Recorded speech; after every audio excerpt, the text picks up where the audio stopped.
வணக்கம்.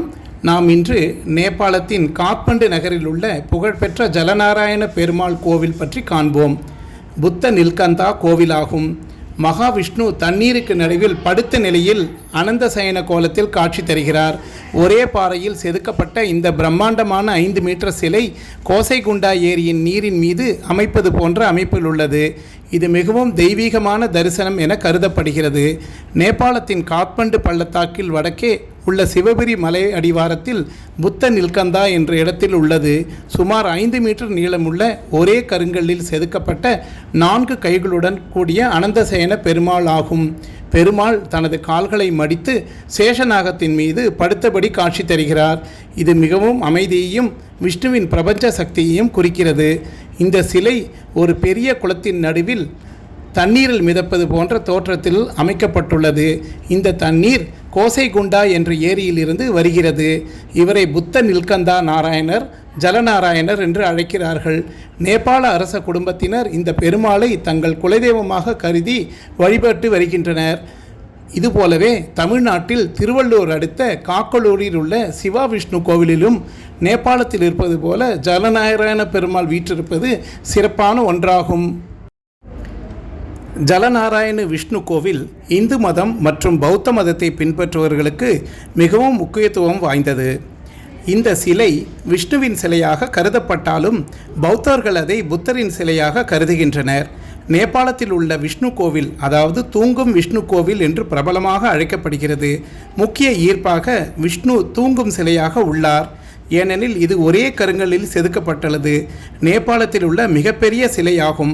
மற்ற கோயில்கள் இல்லாமல் ஜலநாராயண பெருமாள் ஒரு திறந்தவெளி கோவிலாகும்.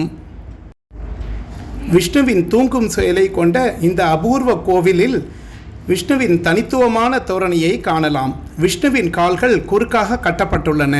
மேலும் அவரது தலை சேஷநாகரின் தொட்டிலின் 11 தலைகளாலும் பாதுகாக்கப்படுகிறது. 4 கைகளுடன் அவரது ஒவ்வொரு கையிலும் அவரது மிகவும் புனிதமான குணங்களை குறிக்கும் ஒரு சிறப்பு பொருள் உள்ளது. அவை அறிவை குறிக்கும் கதாயுதம், நகரும் பிரபஞ்சத்தை குறிக்கும் தாமரை, குறிக்கப்பட்ட ஆன்மாவை குறிக்கும் சக்கரம், வட்டு மற்றும் பிரபஞ்சத்தின் தோற்றத்தின் 4 முக்கிய கூறுகளை குறிக்கும் சங்காகும். ஜலநாராயண பெருமாள் கோவில் நேபாளத்தின் காத்மண்டு பள்ளத்தாக்கின் வடக்கு முனையில் உள்ள சிவகிரி மலையின் அடிவாரத்தில் நகர மையத்திலிருந்து சுமார் 10 கிலோமீட்டர் தூரத்தில் உள்ளது.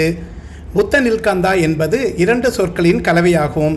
புத்தர் என்றால் வயதானவர் என்றும், நீலகந்தா என்றால் நீலத்தொண்டை என்றும் பொருள். நீலத்தொண்டை சிவனை குறிக்கிறது.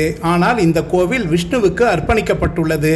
இந்த கோவிலுக்கும் சமுத்திரமந்தனின் புகழ்பெற்ற நிகழ்விற்கும் நேரடி தொடர்பு உள்ளது. கடல் கலங்கியதன் விளைவாக ஒரு கொடிய ஆலகால விஷம் தோன்றிய போது சிவபெருமான் அதை குடித்து அதன் கொடிய விளைவுகளிலிருந்து அனைத்து மனித குலத்தையும் காப்பாற்றினார். அதன் விளைவாக அவரது தொண்டை நீளமாக மாறியது. சிவபெருமான் தனது தாகத்தை தணிக்க விரும்பினார். எனவே காத்மாண்டுவின் வடக்கே உள்ள இடத்தில் ஒரு திரிசூலத்தை அடித்தார். அங்கு நன்னீர் ஏரி உருவானது. இந்த ஏரி கோசைன்குண்ட் என்று அழைக்கப்படுகிறது. கோசைன்குண்டில் இருந்து வரும் இந்த நீர் புத்த நில்கந்தா கோவிலின் குளத்திற்கு வருகிறது. அதில்தான் இந்த விஷ்ணுவின் சாய்ந்த சிலை வைக்கப்பட்டுள்ளது. நேபாளத்தில் உள்ள இந்த விஷ்ணு கோவிலில் ஒவ்வொரு ஆண்டும் ஹரிபோதினி ஏகாதேசியில் ஒரு பெரிய விழா ஏற்பாடு செய்யப்படுகிறது. இது கார்த்திகை மாதத்தின் 11வது நாளாகும். இது விஷ்ணுவின் 4 மாத தூக்க சுழற்சியின் முடிவை குறிக்கும் ஒரு இந்து விழாவாகும். தூங்கும் விஷ்ணுவை எழுப்பதற்காக செய்யப்படும் இது ஒரு சிறப்பான சடங்காகும். இங்கு உற்சவர் பெயர் நாராயணர். விஷ்ணு தூக்கத்திற்கு செல்லுதல், எழுப்புதல் என ஹரிசயனி, ஹரிபோதனி என்ற பெயரில் திருவிழாவாக மிக விமர்சையாக கொண்டாடுகின்றனர். பல ஆண்டுகளுக்கு முன் விவசாயி ஒருவர் தன் நிலத்தை உழுது கொண்டிருந்தார். அப்போது ஏதோ ஒன்று இடித்தது. அதை மீறி மீண்டும் முயற்சிக்கவே ரத்தம் பீறிட்டது. பயந்து போன விவசாயி ஊர் மக்கள் உதவியுடன் பூமியில் இருந்த சிலையை எடுத்தார். அவர்தான் நம் ஜலநாராயணர். அப்பகுதியை ஆட்சி செய்த விஷ்ணுகுப்தர் கோவில் எழுப்பி திருப்பணி செய்தார். 1400 ஆண்டு பழமையானது இந்த கோவில். ஒரு சமயம் சிலையிலிருந்து சிறு பகுதி எதிர்பாராமல் உடைந்து விழுந்தது. அதை ஆய்வு செய்தபோது சிலிக்கா அதிகம் கொண்ட கல் என்று தெரிந்தது.